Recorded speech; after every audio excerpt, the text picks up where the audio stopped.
Então tá. Então hoje a gente vai dar início ao Clube do Livro, né, sobre O Mercador de Veneza, de William Shakespeare. Só que como sempre a gente faz ali o primeiro encontro, uma introdução, né, sobre a vida e obra do autor.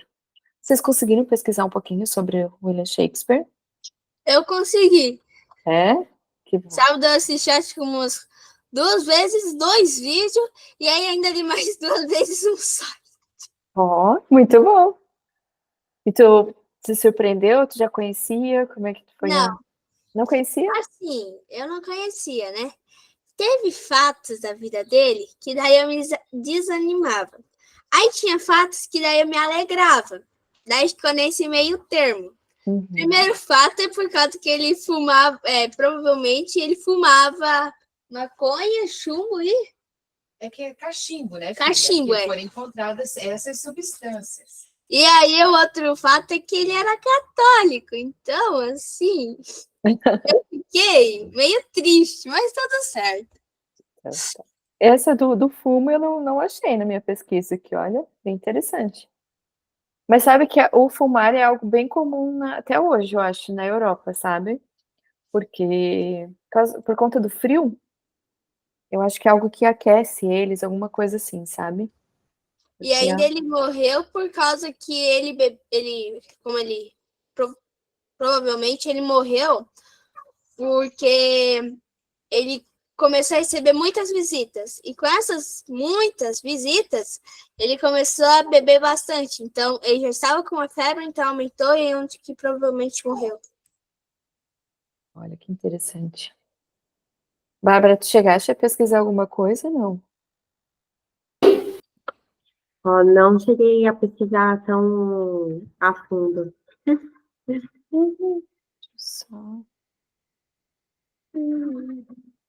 A única coisa assim que eu vi também que ele era bem conhecedor da Bíblia, né?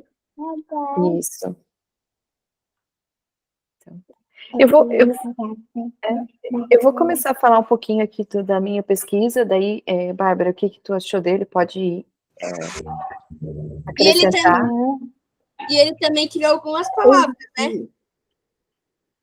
Ele criou 1.700 palavras, mais de 1.700. Sim, isso é verdade. Ele criou palavras que até hoje são usadas, entrou no dicionário em inglês.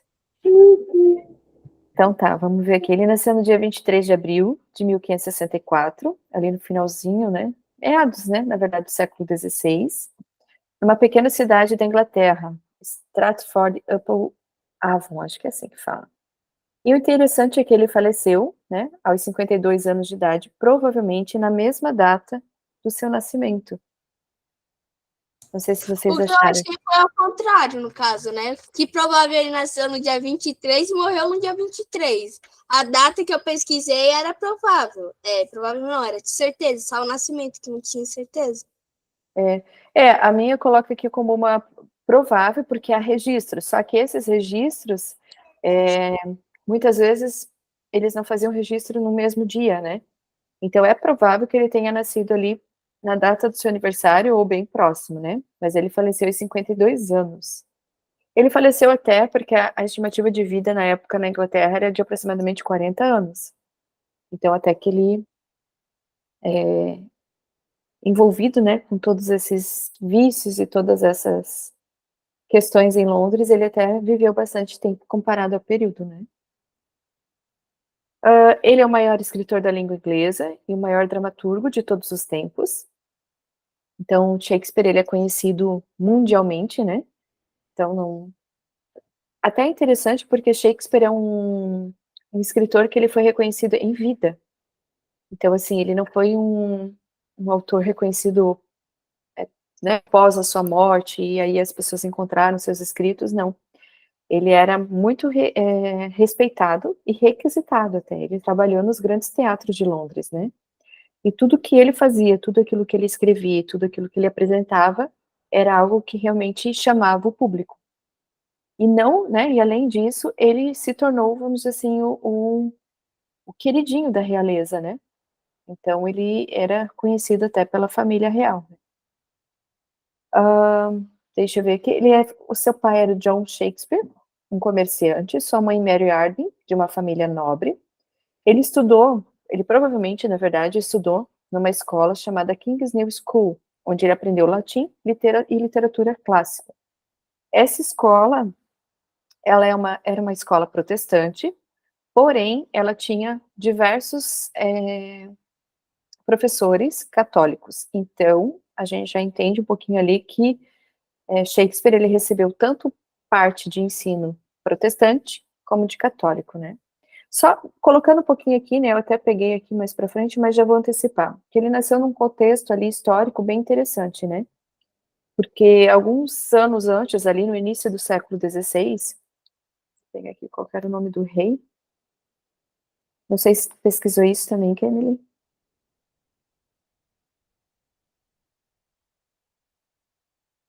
Acho que a Emily não tá me ouvindo. Isso eu não cheguei a pesquisar, eu estava procurando aqui se tinha, mas não. Ah, tá. Eu só quero pegar o nome do rei aqui, que eu esqueci o nome do rei, peraí. Deixa eu ver aqui. Aqui. Rei Henrique VIII. Ali no início do século XVI, a Inglaterra, ela era submissa ao governo papal, né? Ou seja, a Igreja Católica Romana. Então, ela se submetia às leis da Igreja Católica. Quando Henrique VIII, ele se casou com a Catarina de Aragão, certo? E ele fez, né, teve todo o casamento católico, reconhecido pelo Papa e tudo mais.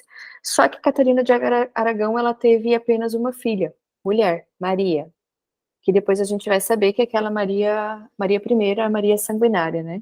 Depois a gente vai ver um pouquinho mais nesse período histórico. Então, o que esse rei, Henrique VIII, ele fez, né? Ele quis cancelar, anular esse casamento por falta de um herdeiro homem, e ele achava que a falta desse herdeiro homem prejudicaria demais o governo, o reinado na Inglaterra. Só que o Papa, por influências políticas, ele nem foi por uma questão de ética ou moral, vamos dizer assim, na base bíblica, católica. Foi mais por uma questão política, de pressão, ele não reconheceu, ou seja, ele não permitiu o anulamento desse casamento. Então, ali o Henrique, no início do século XVI, o Henrique VIII, ele rompe com a Igreja Católica. Ele não tinha qualquer interesse numa igreja na fé protestante, mas como estava naquele período ali de Lutero, depois Calvino, ele achou por bem romper com a Igreja Católica e aderiu à fé protestante. Só que ele não aderiu por completo, porque ele manteve ainda muitas, como é que eu vou dizer ali, deixa eu ver aqui. Popularidade? Não é popularidade, é na questão da igreja, assim, sabe? Esqueci a palavra, mas assim, os meios ali que ele fazia, a questão de culto, a questão de santos, muitas dessas coisas ele não aderiu ao protestantismo, mas ele simplesmente manteve a questão católica ali. Então, ele rompeu com a igreja católica isso e aderiu ao que ele chamou de igreja anglicana, né? O que a gente conhece igreja anglicana, mas na verdade ele colocou igreja da Inglaterra. Então, no caso, Shakespeare nasce bem nesse período, onde houve o rompimento, né, da Inglaterra com a Igreja Romana. Ali nesse período havia muita perseguição aos católicos por parte da Igreja da Inglaterra. Deixa eu ver aqui mais. Depois eu vou voltar um pouquinho mais para a história, mas só para a gente entender esse período ali de que Shakespeare nasce. Então, quando ele vai estudar nessa escola, não é por isso que a escola acaba tendo. Ela é uma escola dita protestante, mas ela tem muitos professores católicos, porque ainda se tinha muitas pessoas, muitas famílias que confessavam a fé católica. Elas tinham o direito de fazer isso, né, ali no reinado de Elizabeth, que era um reinado onde Shakespeare estava inserido ali no início, mas elas não podiam fazer publicamente. Só que elas tinham todo um viés católico, né, toda uma cosmovisão católica que automaticamente isso se percebia na sociedade. Deixa eu ver, que aos 21 anos, Shakespeare ele se muda dessa cidadezinha e ele vai para Londres, onde ele começa, de fato, sua carreira no teatro. Só que ele, não sei se tu pesquisou, que ele pode me interromper. No teatro, ele não começa já de imediato como escritor, mas como ator. Ele atuava, né, para outros escritores. Ele ganhou destaque como ator, escritor e coproprietário. Isso aqui depois eu vou passar um pouquinho que Shakespeare ele não foi só um autor, né? Ele foi um homem de negócios. Ele se tornou, né, coproprietário da companhia de teatro Lord Chamberlain's Man, que mais tarde se tornou King's Man. E durante a maior parte de sua carreira, ele escreveu para o Globe Theatre, o Teatro Global de Londres, o teatro mais importante da época, o maior, o mais requintado, digamos, né? Em termos de apresentações, porque o público, tanto era o público da elite, da monarquia, como da elite, como também era o povão. Só havia uma separação de locais para assistir a peça, né? Eu vou deixar tu falar um pouquinho, Kemily, do que pesquisou da vida dele. Ô, Vanessa, eu vi que eles tinham um nome, né? Eu não marquei para as pessoas que faziam parte ali do teatro, né? E que mesmo que nessa época ali que não aparece peças dele com o nome dele, porque eles tipo compartilhavam tudo que eles faziam, não levava o nome específico de alguém, era não lembro como eles chamavam a equipe ali do teatro. Uhum. Tu diz, no caso, a veracidade se aquela peça realmente foi de William Shakespeare, tu diz, né? Não, que ele até escreveu, teve um desse período ali que ele até escreveu, mas ainda não se tinha eles não colocavam só o nome dele, entendeu? Era da equipe toda ali, eles chamavam de equipe, tinha um nome que eles chamavam. Principalmente o dono do teatro, né? Porque os proprietários, eles tinham, vamos dizer assim, eles tinham o direito sobre a peça, porque eles pagavam pela peça, né? E aí... que eu coloquei aqui também, porque no caso, muitas peças que ele escreveu, não era comum na época ser publicado peças teatrais, elas eram escritas apenas para encenação mesmo. Só que muitos desses atores e amigos de William Shakespeare, vendo a popularidade dele, e o quanto as peças de fato eram boas, eles começaram a pegar essas peças e a publicar elas. Então, assim, Shakespeare já era conhecido pela própria encenação e pelas suas próprias peças escritas e representadas no teatro, por ser o maior teatro, então imagina, já era um teatro conhecido na Europa toda, né? Se falava desse teatro, então eles começaram a publicar as peças de William Shakespeare. Aí o que acontece? Algumas pessoas acabam tendo essa dúvida se todas as peças de fato é de autoria de William Shakespeare. O que é possível é que algumas peças tenham participação de outros atores. Desculpa, porque pensa assim, eles faziam a peça e eles estavam encenando e provavelmente havia uma conversa, eu acho melhor fazer isso, não, vamos mudar esse diálogo para... Então, provavelmente existe isso nas peças de Shakespeare, mas toda a sua autoria em si é dele mesmo, né? Então, não há dúvida que outras pessoas participaram. Algumas pessoas acabam achando que uma peça ou outra não é de autoria de Shakespeare, mas até isso não se tem nenhuma comprovação, digamos assim, né? Vou passar aqui. No caso, Shakespeare, ele se casou com Anne Hathaway, né?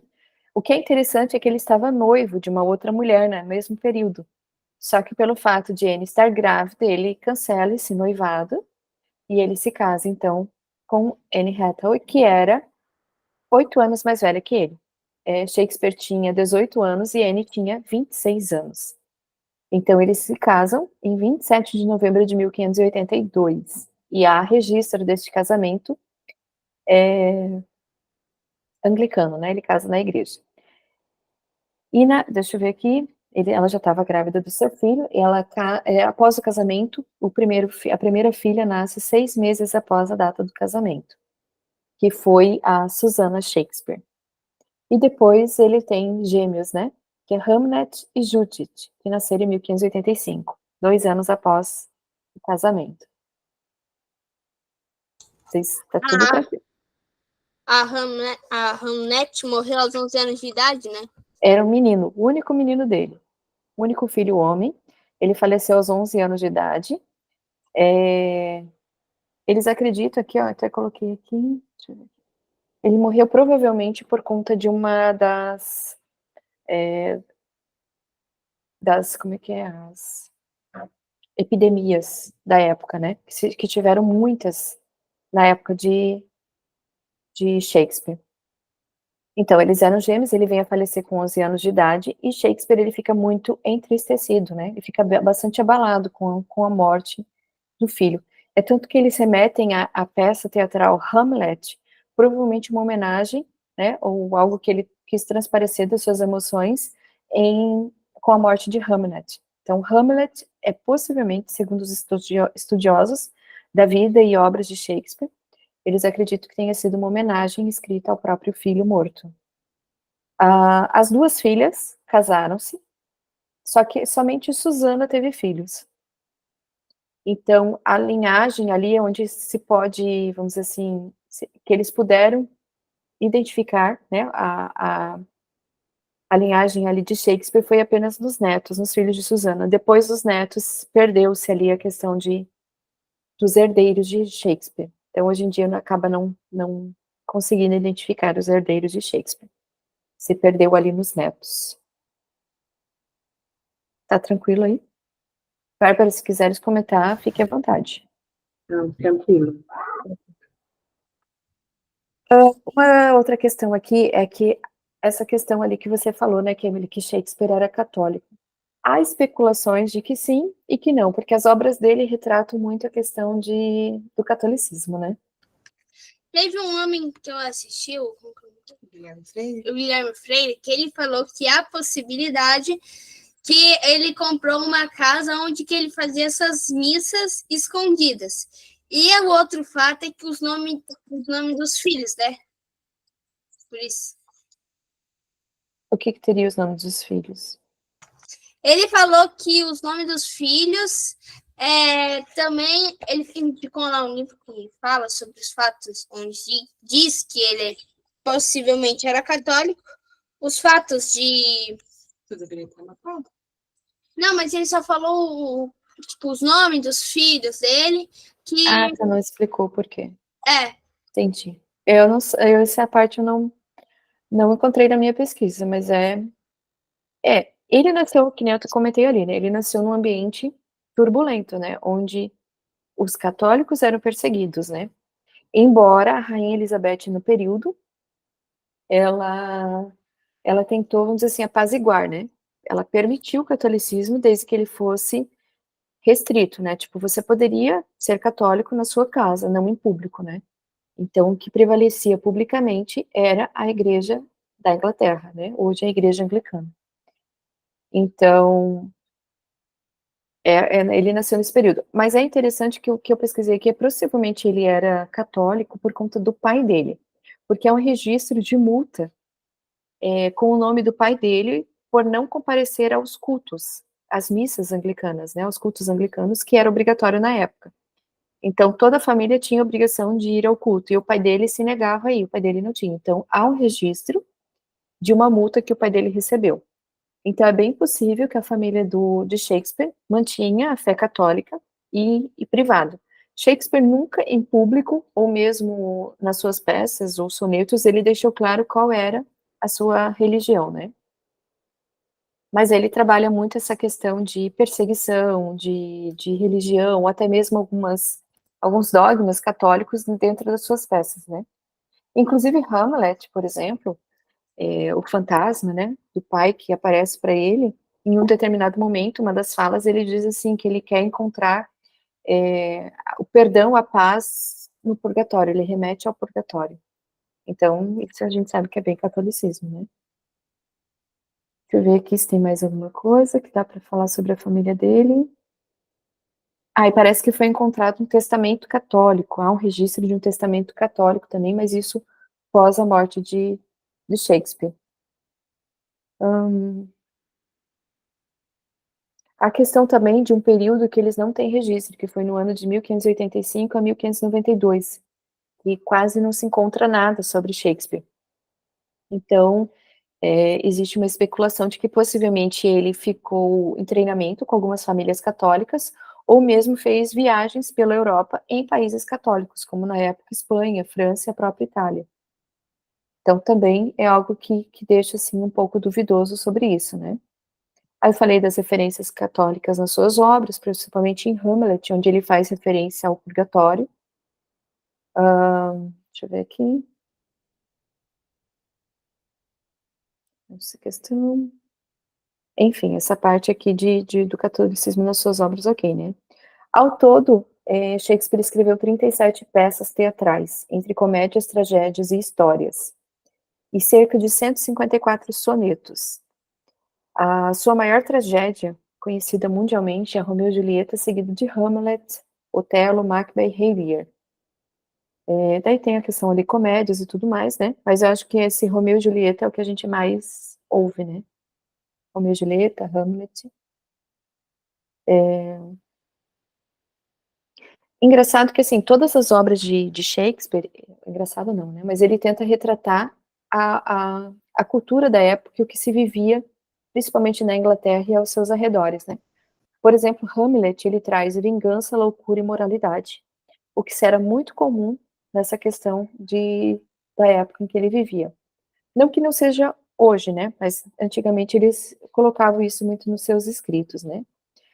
A questão de Romeu e Julieta, principalmente ele quer retratar essa rivalidade da sociedade que existia muito na época, questão de rivalidade de famílias, ou de riquezas, ou de terras. Então a gente percebe isso muito nas suas obras, né.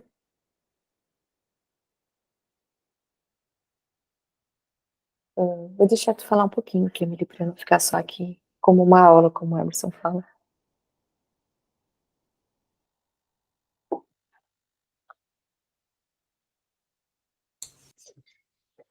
Eu notei aqui que no total Shakespeare escreveu 38 peças, 2 poemas narrativos, 154 sonetos e uma variedade de outros poemas, informa Shakespeare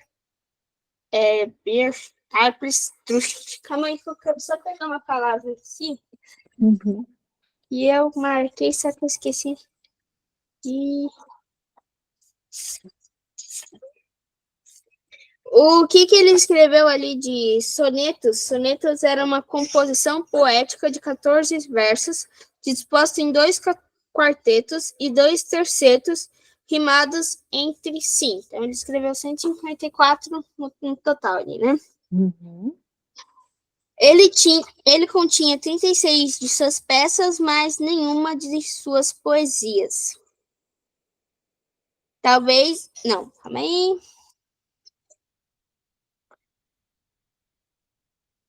O Shakespeare era importante para a literatura. De acordo com a britânica, as peças, os temas e os personagens de Shakespeare têm uma realidade emocional que transcende o tempo e são de interesse universal. Seus escritos foram adaptados em vários gêneros e transformados em peças e filmes. Eu vi um pouco do Mercador de Veneza e um pouco da história dele também, né?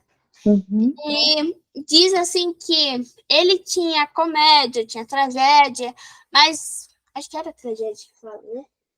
A tragédia dele não era essa tragédia que nós conhecemos ruim, né? Era uma tragédia triste, assim. Não que tinha morte, coisa assim. A comédia também não era aquela coisa, mas era uma... O Mercador de Veneza, por exemplo, é considerado uma comédia, mas termina um pouco meio confuso, assim, né? Quem que é pior, quem que é melhor, quem que se dá bem, quem que não se dá bem, né? Então é nessa confusão que termina. Só fazendo ali a tragédia de Shakespeare, quando fala tragédia, é de fato um final triste, arrasador, assim, geralmente com morte, com perdas e tudo mais, né. A comédia em si, ela não é uma comédia no sentido que conhecemos hoje, que vai, ou deveria, né, te fazer rir, mas é porque ela tem um final feliz, ao contrário da tragédia, né. Pode continuar. O poeta usou mais de 20.000 palavras em seus escritos. Conta Shakespeare daquele site lá. Mas isso não é tudo. Atribui-se a ele a invasão ou Ok. invenção ou introdução de mais de 1.700 palavras que ainda são usadas em inglês, seja combinando palavras.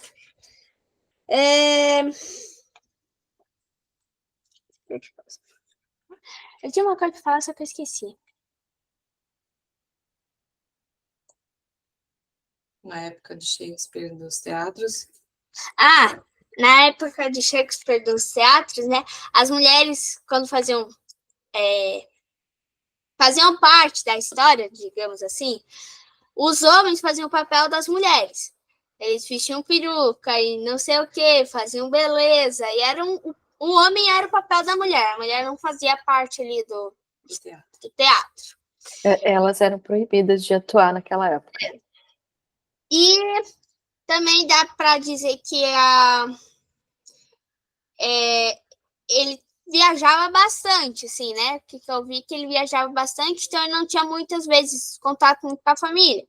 Mas ele criava seus filhos, faziam pelo menos alguma coisa com as filhas. Há também possibilidade que ele era homossexual, que isso também foi um fato que eu também não gostei, né? Mas há possibilidade. Mas nunca foi pegado assim, uau, tá fazendo isso. Mas... Eu, nesse ponto até, que assim, era algo muito comum, né, os homens da época serem esbanjadores e mulherengos, digamos assim, né? E não há nenhum relato de que Shakespeare era um homem mulherengo, né? Só que ele era focado no trabalho, ele ficava praticamente o ano todo em Londres, e ele visitava a família, ele ficava um período, né? Daí não era visita rápida, um período na cidade natal dele para estar com a família. Então, geralmente, isso acontecia 2 a 3 vezes no ano, por conta da demanda do trabalho dele. E ele só não levou a família, até porque Anne Hathaway também não quis, não levou a família para Londres, porque Londres, naquele período, ela estava sendo... pessoas de tudo quanto era local para habitar em Londres, então ela estava super populosa, não tinha saneamento básico, havia muita doença mesmo, por conta da água contaminada, era restos de alimentos e fezes e tudo mais jogada em plena rua, porque não tinha, vamos dizer assim, uma coleta, né, seletiva, não tinha, na verdade existia coleta, mas ela não dava conta de atender a demanda de Londres à época. Então Shakespeare não levou a sua família para lá, mas ele fazia essas 2 ou 3 visitas anuais à esposa, né, e as suas filhas. Pode continuar, Kim. Ele também, se eu não me engano, ele escreveu uma peça que a esposa dele é parecida, né? Assim, a história é parecida com a mulher dele. Não vi isso daí. Tu sabe qual que é a peça, não? Eu não lembro o começo, a megera, alguma coisa a megera. A Megera Domada? Alguma coisa assim. Eu lembro que tem a megera. A Megera Domada conta a questão do casamento, né? Alguma coisa assim, eu não cheguei a ler. Mas acho que tem essa história do casamento. Mas eu vi que ele é um escritor que você tem que até que eu só escutava de nome, né? Uhum. Aquele conheceu Shakespeare por alguns comentários, algumas tarefas do livro do Mackenzie. Ela nem sabia ler o nome, né? Uhum. Era difícil. É difícil. Agora, com essa pesquisa, que ela conseguiu, o cérebro dela conseguiu assimilar como que se fala. Quando eu falava para a mãe, mãe, autor de Shakespeare. Aquele shake lá. É o shake.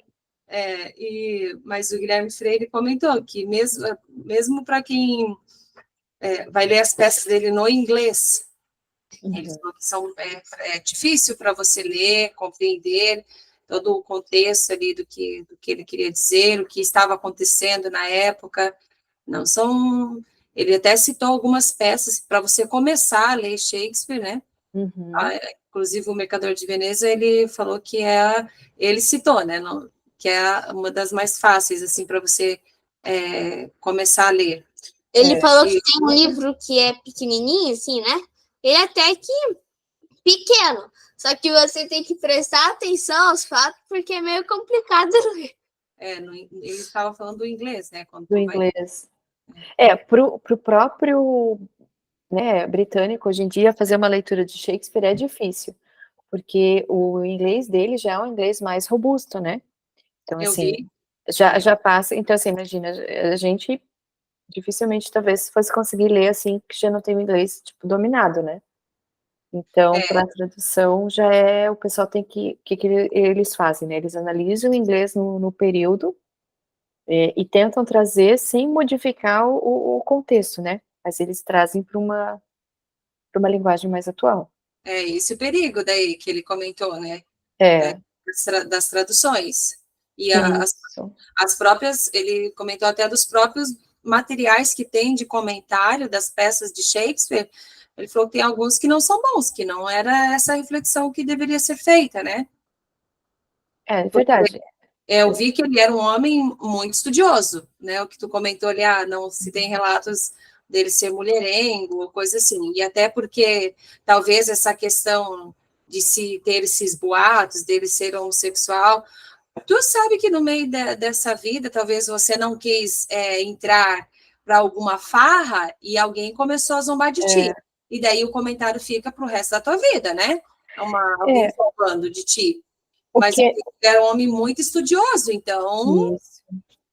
E assim, ó, o que a gente tem que pensar é que se de fato ele era católico, um católico comprometido, dificilmente ele iria trair a sua esposa. Só para ver um pouco, assim, o que eu comento, né, assim, só para ver um pouco a questão da índole dele, no sentido de que ele estava noivo com uma outra mulher, mas descobriu que a Anne, com quem ele tinha tido um caso, estava grávida. Então ele cancelou o noivado e honrou ela, mesmo sendo 8 anos mais velha que ele. Então já percebe-se que, assim, ele tem um pouco de uma moral religiosa, né? Sim. Então, assim, provavelmente ele também ele tinha sua religião, ainda que ele não ficasse, ele não chegou a falar, né? Na verdade, não há nenhum escrito de Shakespeare falando exatamente eu sou católico, eu sou protestante. Mas fica evidente que ele tinha uma certa moral religiosa, né? Então, eu também acho que há certas especulações, assim, porque ele foi um pai comprometido, tanto que quando ele resolve se aposentar, digamos assim, ele volta para a família, né? Então, assim, ele volta para a cidade natal dele, ele fica com ele até o fim da sua vida. Então, ele não sai. Até uma das coisas que eu vou comentar aqui, né? Por exemplo, né? Quais eram os interesses, né? Naquilo que ele realmente se dedicava. Além de, ele começou como atuante, né? Então, ele atuava em peças teatrais, ele escrevia as próprias peças. Os sonetos ele escreveu num período de 1 ano e pouco, onde houve uma pandemia. Eu não lembro o nome da pandemia, mas houve uma pandemia muito rigorosa em Londres, a qual ficou por 1 ano fechado todos os teatros. Então, ele voltou para a cidade dele, ele não ficou em Londres, ele voltou para a cidade dele com a família, então esse 1 ano ele permaneceu com a família, só que ele tinha que receber algo, né? Então, como ele era muito conhecido e muito requisitado, ele escreveu sonetos, e esses sonetos foram muito bem vendidos na época. Então, foi aquilo que manteve ele e a sua família durante 1 ano. Então, Shakespeare só escreveu os sonetos por conta dessas pandemias e pausas teatrais, né? E uma coisa interessante é que ele era, como eu tinha comentado ali no início, ele era um homem de negócios, não só por ele ser um sócio do teatro, mas ele investia, ele tinha reserva de dinheiro e ele investia em terras, não só em Londres, como na própria cidade natal dele.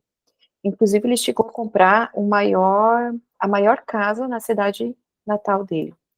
Então, a maior casa, o maior terreno que se tinha lá era de Shakespeare.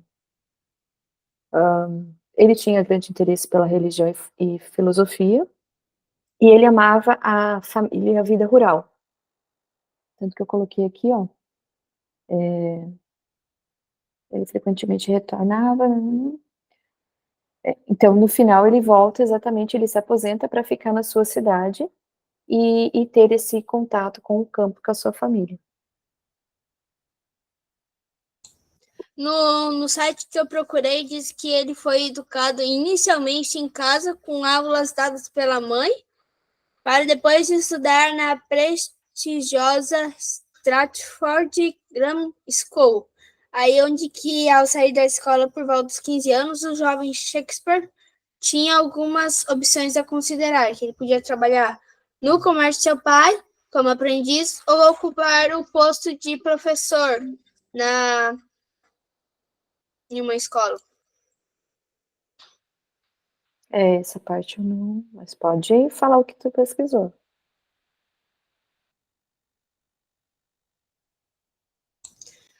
A Susana, no caso, né, foi batizada em 26 de maio de 1583. Os gêmeos, né, foram batizados em 2 de fevereiro de 1585.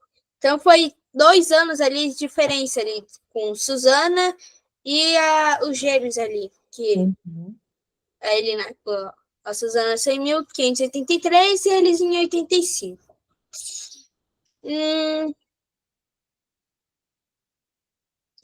O que se sabe é que durante sua estada na capital inglesa foram publicados seus primeiros trabalhos impressos. Eram os 2 poemas longos, o Vênus e Adonis, e o Estupro de Lucrécia, em tradução livre. Ele também, se eu não me engano, escreveu um de Júlio César, né? Deixa eu ver, acho que sim. Histórico, né? A peça histórica, tu diz, né? Deixa eu ver aqui. Na verdade, de Júlio César eu não encontrei aqui. Que é uma das peças fáceis também de se ler. De se ler, ó. Por causa que eu vi bastante não, mas os vídeos que eu assisti, teve uma outra mulher que eu vi, mas no Mercador de Veneza, né? Aí ela tinha um vídeo de Júlio César também, que era de Shakespeare. De Shakespeare. Deixa eu ver aqui.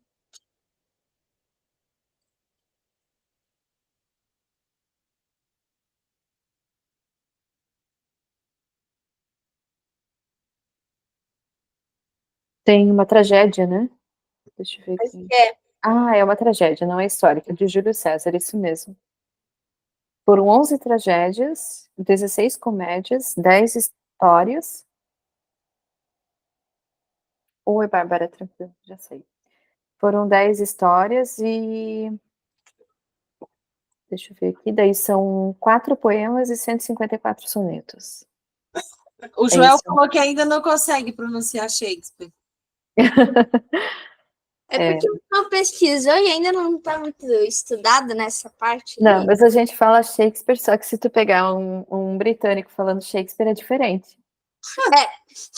A pronúncia deles é diferente, não adianta. Ele falou que o Guilherme Freire falou que você tem que ter ainda o inglês avançado para entender o que ele está dizendo e ainda tem que às vezes ler em voz alta para entender o que ele está dizendo, ligar os pontos, fiquei imaginando.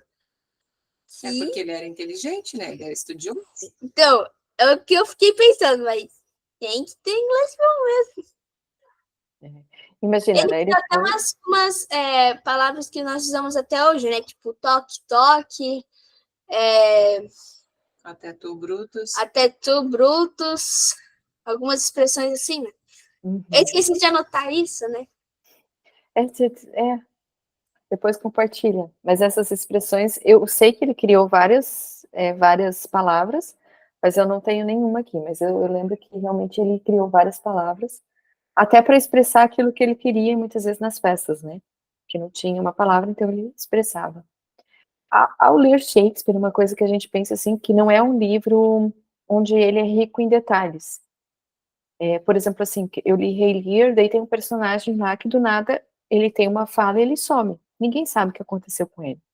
Porque Shakespeare, ele não se... Como era uma peça teatral, ele não tinha que, vamos dizer assim, amarrar cada personagem, né? O personagem participava de uma cena e tudo bem. Então, pra gente, quando a gente vai ler as peças teatrais, tem que imaginar elas sendo encenadas. Então, vão ter detalhes que muitas vezes a gente vai acabar não vendo, ou vai ter personagens dos quais ele simplesmente some, ou, enfim, tem alguns casos que aquela não era de importância para o final, para a continuidade da peça, acaba ali. Até porque as peças, a gente vai ver, depois eu vou passar o cronograma para vocês, elas são divididas em atos, né? Então, se eu não me engano, o Mercador de Veneza tem 5 atos. E cada ato são divididos em cenas. E eles não eram apresentados, essas peças não eram apresentadas todas de uma vez. Então, muitas vezes, elas eram apresentadas uma vez por mês. Então, imagina, você vai lá assistir o ato 1, né? Então, tem lá várias cenas, sei lá, 5 cenas. Aí, daqui um mês, você vai assistir o ato 2, né, lá no Teatro Central. Então, eram teatros, tipo assim, eram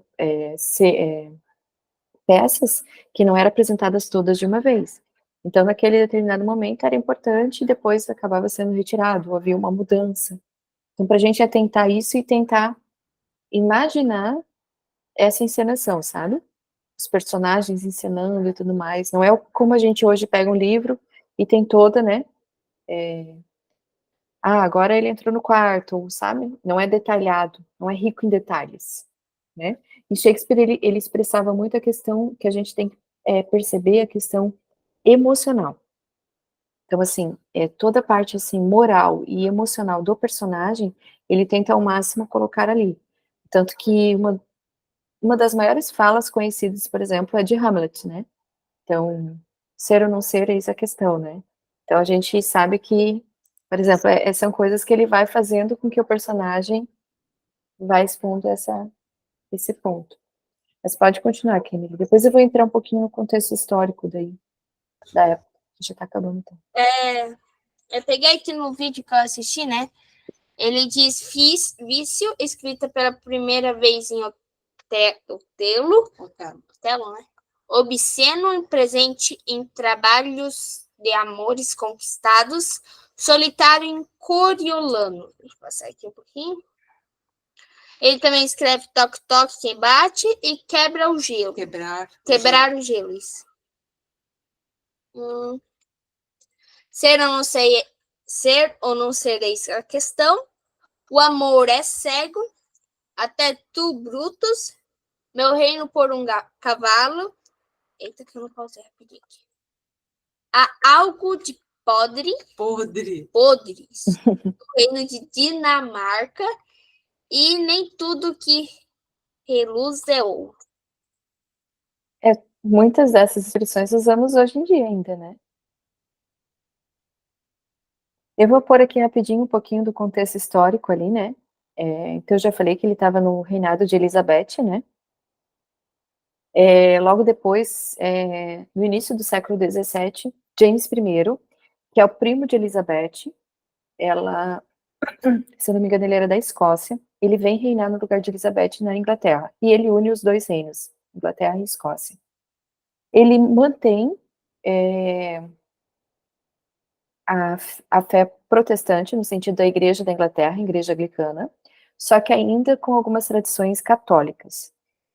Por isso que a gente vai pegar ali no início do século XVII, muitas questões ali de briga entre os chamados puritanos, que na época, né, os ingleses chamavam eles de extremistas, digamos assim, né, mas vai ter muito conflito dos puritanos contra o reinado de James I, exatamente por essa questão. Se dizia um reino protestante, mas ainda com muitas coisas católicas ainda presentes, né.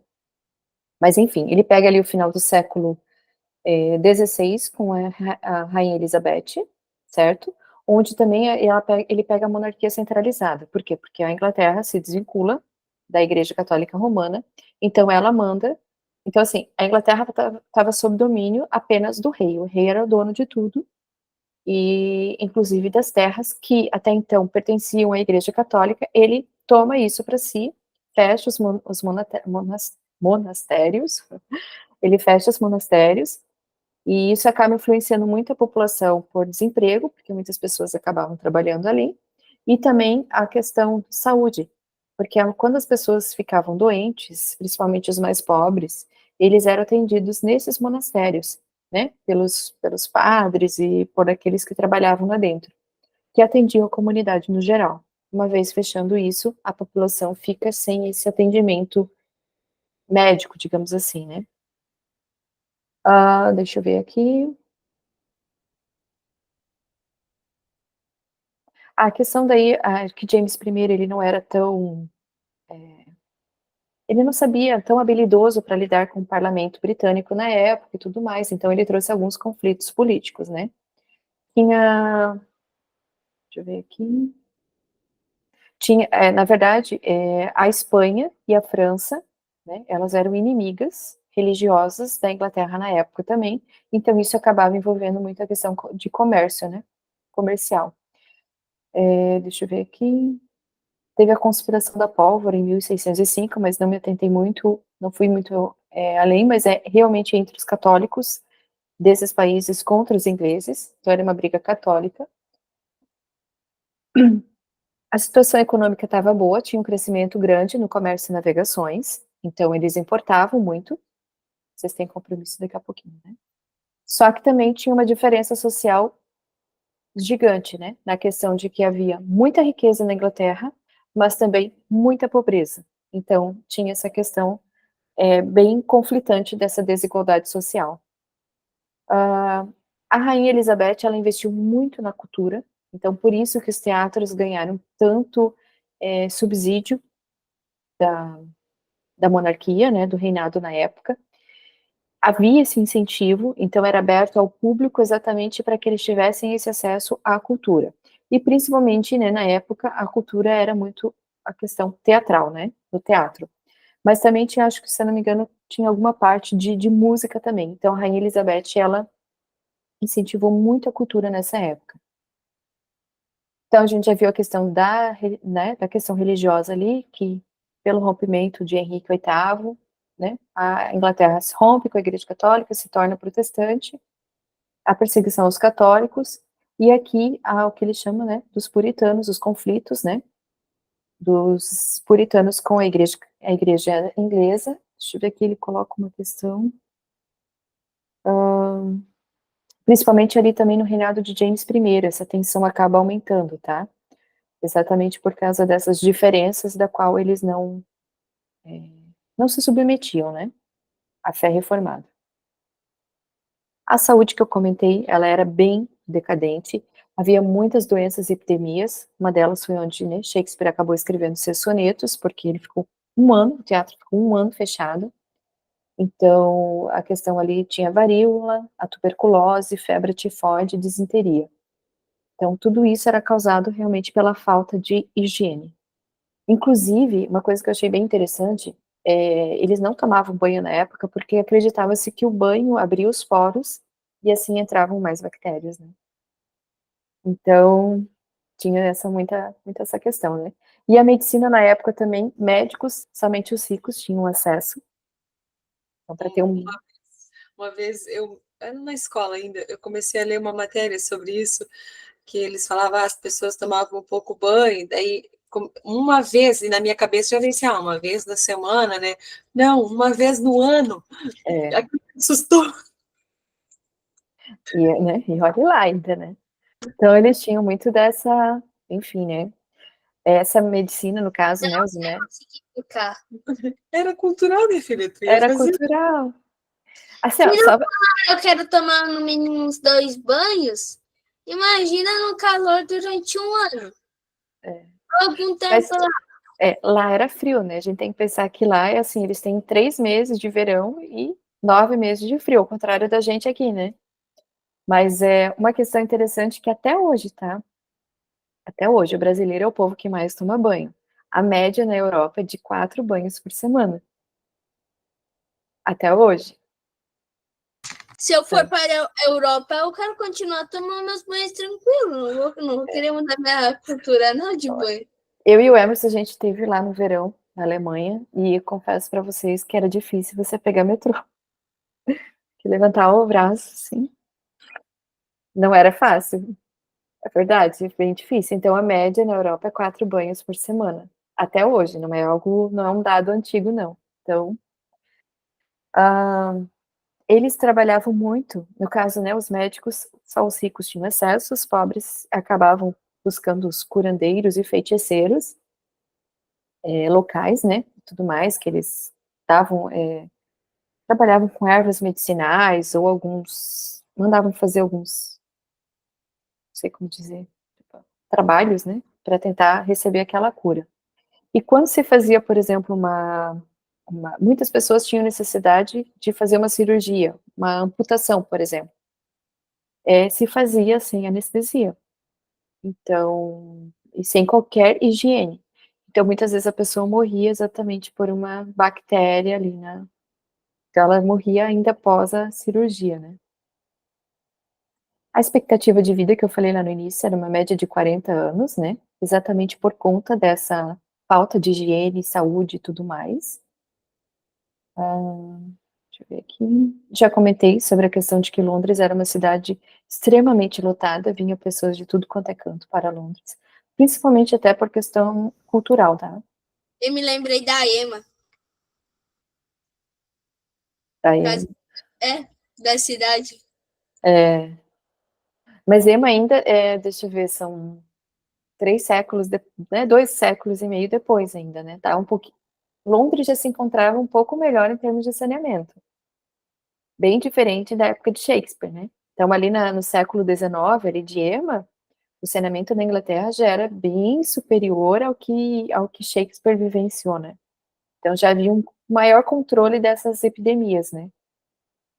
Então, eu não sei de banho, né? Mas as epidemias havia controle.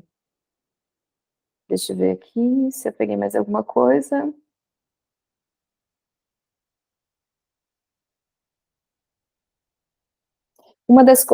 Só aqui, né? Uma das questões que a gente vai encontrar, por exemplo, no Mercador de Veneza, é essa discriminação religiosa e racial. Ele vai trabalhar bem, mas assim, para a gente não ter, claro, né? De certa maneira a gente vai referenciar os dias atuais, mas na escrita e no pensamento dele é completamente diferente do que a gente ouve hoje dessa discriminação religiosa e racial, né?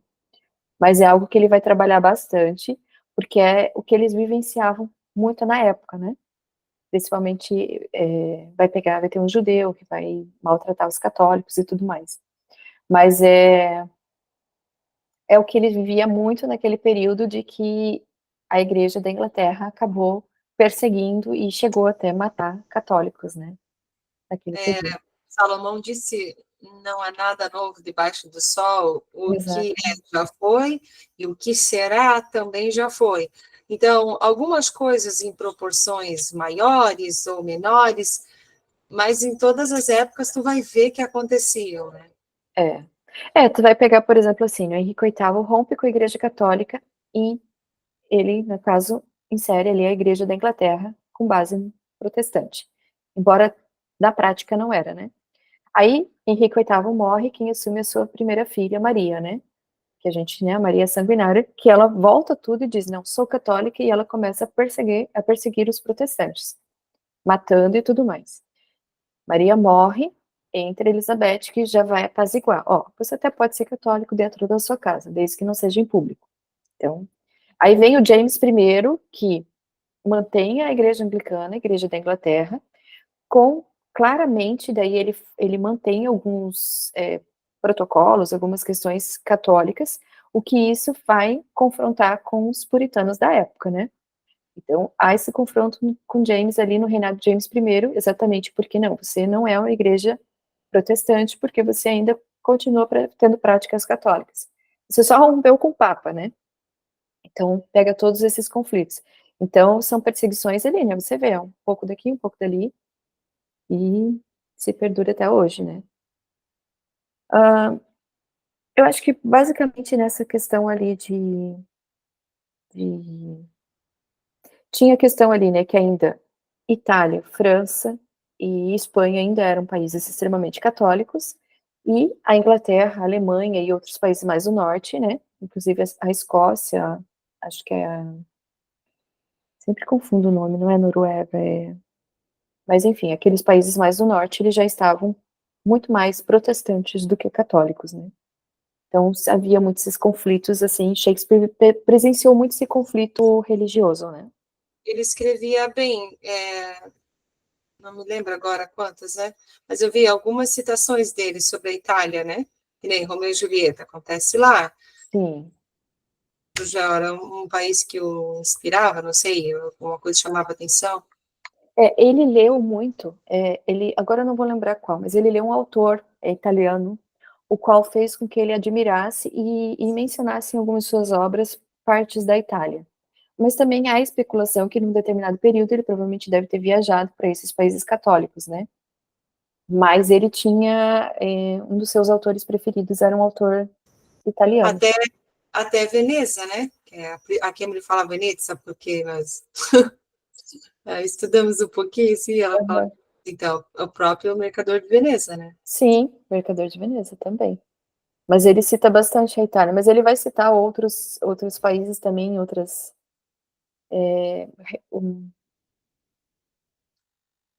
o Rei Lear, ele cita outro país também, além da Inglaterra. Ele vai citando, assim, sabe, países principalmente do norte. Eu ia comentar, acho que esse dali foi até um rei que o contratou para ele fazer depois. Eu não vou recordar agora, mas eu escutei o vídeo fazendo serviço, né? Não, Aí e tomando banho. Eu vi que teve um rei, eu acho que foi esse dali, o rei. O Rei Lear? Não sei se foi contratado. Porque ele trabalhava bastante, né, para a monarquia britânica. Ele era um queridinho da monarquia. E Shakespeare, na sua época, já não foi qualquer um, né? Ele era alguém... queridinho. ele era um queridinho, ele era muito estimado na época, né? Não só pela população com as suas peças, mas pela própria monarquia, pelo próprio rei e tudo mais ali. Mas é isso, essa é... Emily, quer acrescentar mais alguma coisa sobre... Não. O que eu pesquisei foi isso.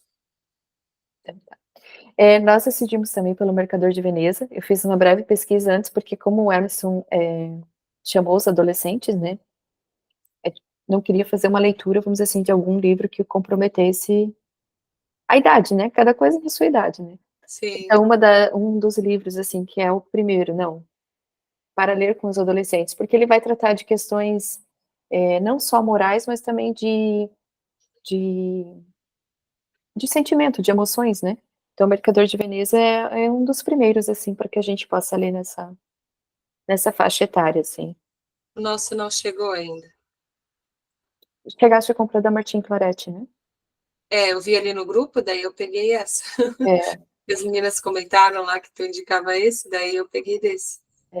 Eu indico esse até porque eu também recebi como indicação na questão da tradução. Exatamente por conta da tradução. Não é nem pela... Claro, ela tem um livro muito mais bonito, né, e tudo mais. Mas a tradução é mais fiel ao original. Então, por isso que eu acabei indicando a Martin Cloretti.